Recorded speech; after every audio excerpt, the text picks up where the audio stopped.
Today, we're going to talk about one of the original classes in the core game of Phantom Epoch, the Ranger.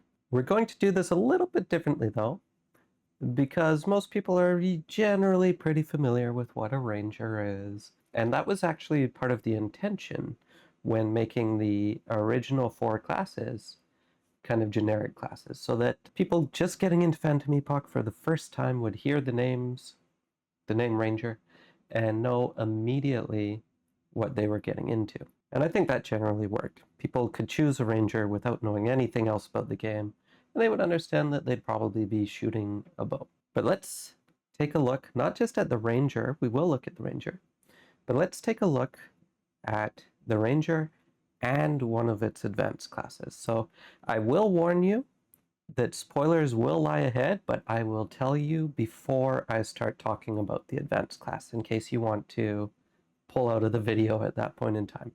So let's switch over to Tabletop Simulator. You know the drill by now. And we'll take a look at the Ranger. And I'm doing a couple things different in this one. First of all, unlike the Arsonist one, I'm going to do my best not to cover up the cards with my face.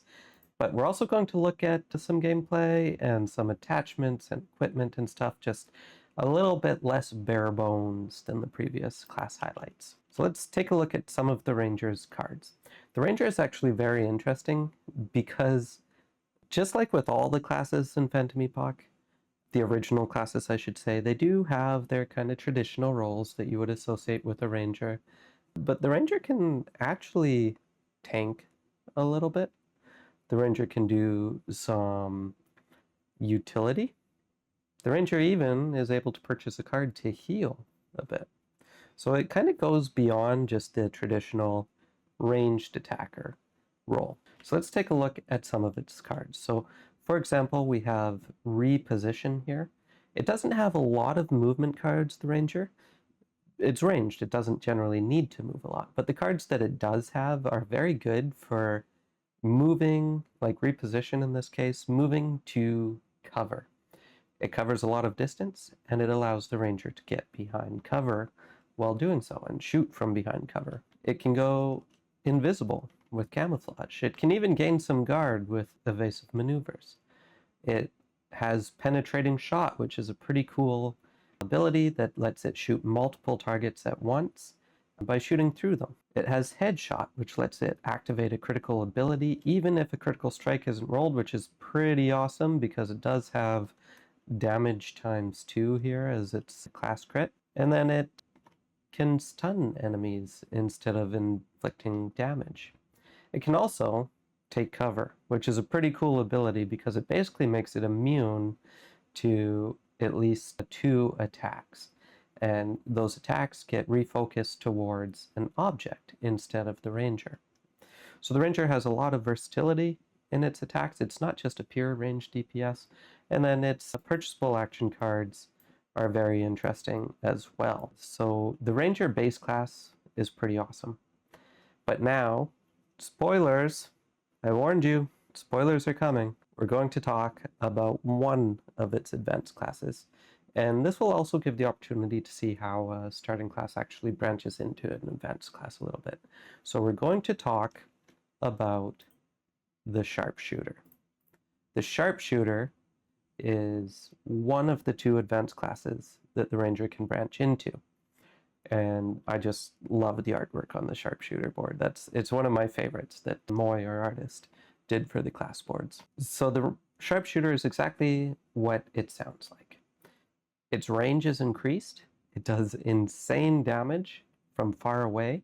Its bow is a lot more sci-fi than the base class, as it does shoot energy beams. So a lot of people wonder, why are the characters in Phantom Epoch, a sci-fi game, using medieval weaponry like bows and arrows?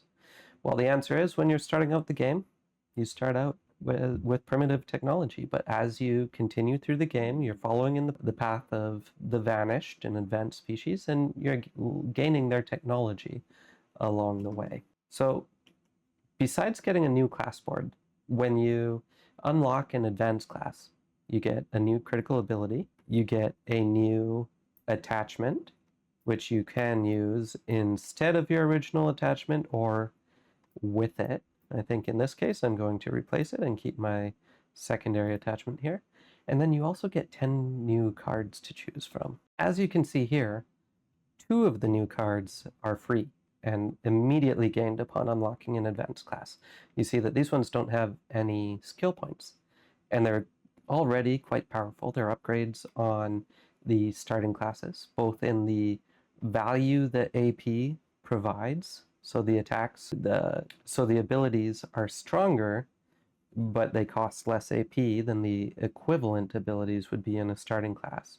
And then they have all kinds of cool new features.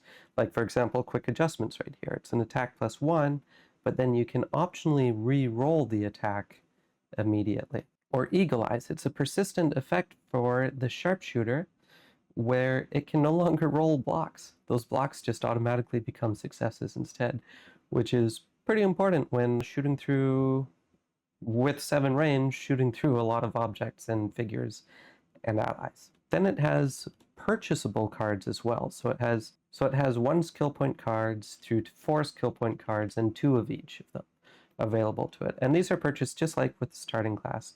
If you want to refund some of your starting class's action cards so that you can get more skill points to use on your advanced class, you can actually run training missions in order to do so.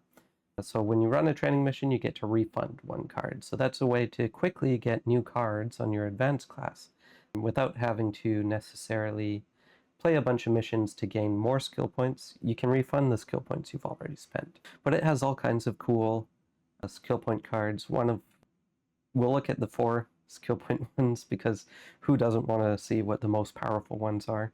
So deadly at a distance here, +1 to all ranged attacks, at the cost of -1 to all melee attacks, but the sharpshooter doesn't really care about those melee attacks. They're going to stay in the back, and +1 to every single attack is pretty powerful. Or accelerated force, this one's pretty cool too. So it does have a high AP cost at 7, but it does an attack plus X, where X equals the range to the target. Now keep in mind, the sharpshooter has a base range of 7, and it can also get attachments that give it even more range beyond that. So accelerated force can get very, very powerful from a long distance.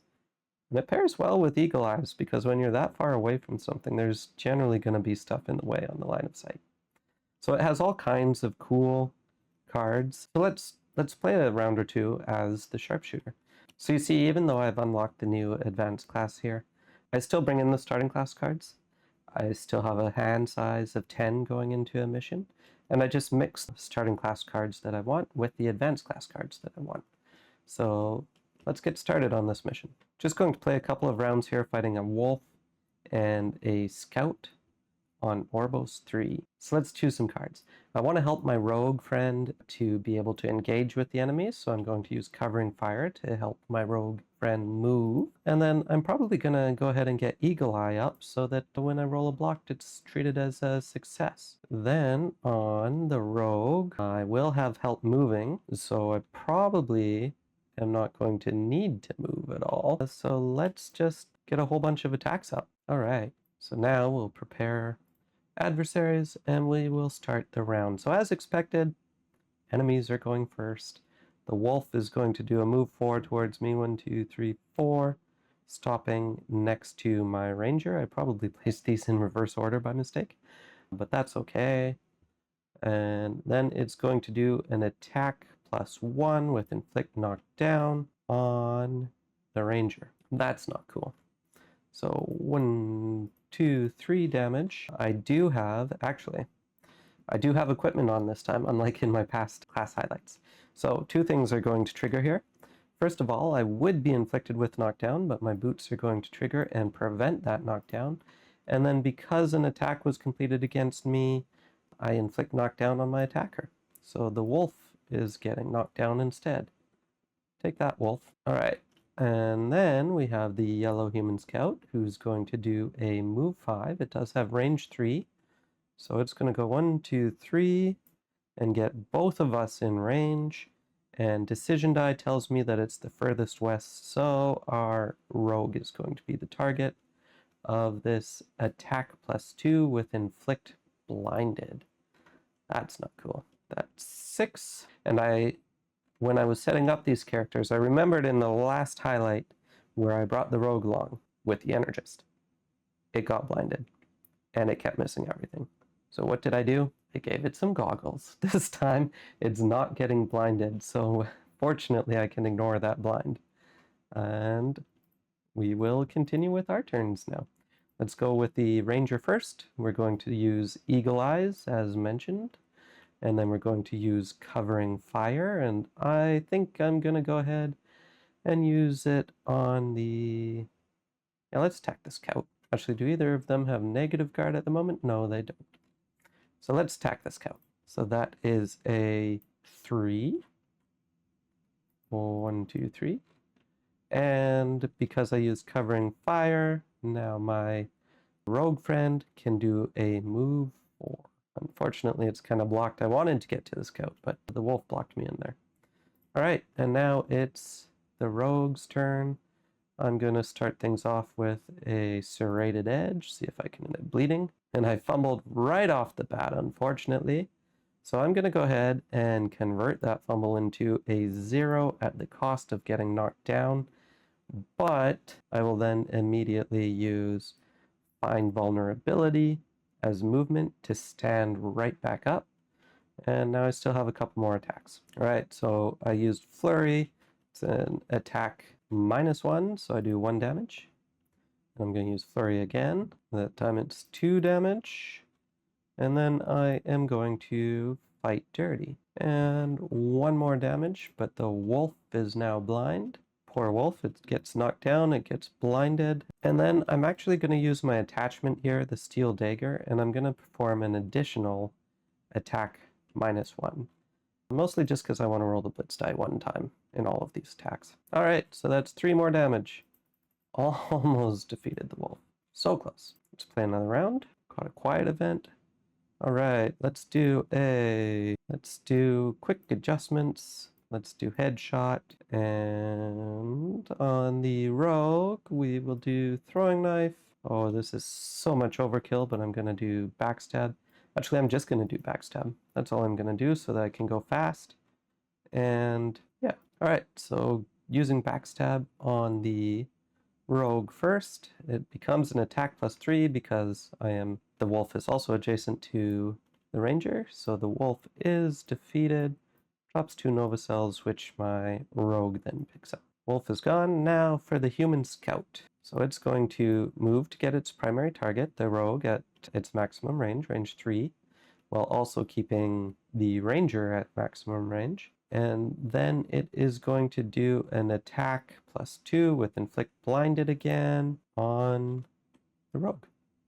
Really wants to blind my rogue, but it's not happening. 4 damage. All right, and now let's see if we can finish this guy off. I am going to do a headshot. The scout did get resilient. Okay, so headshot, so that's 2 damage, and I get to activate a critical ability.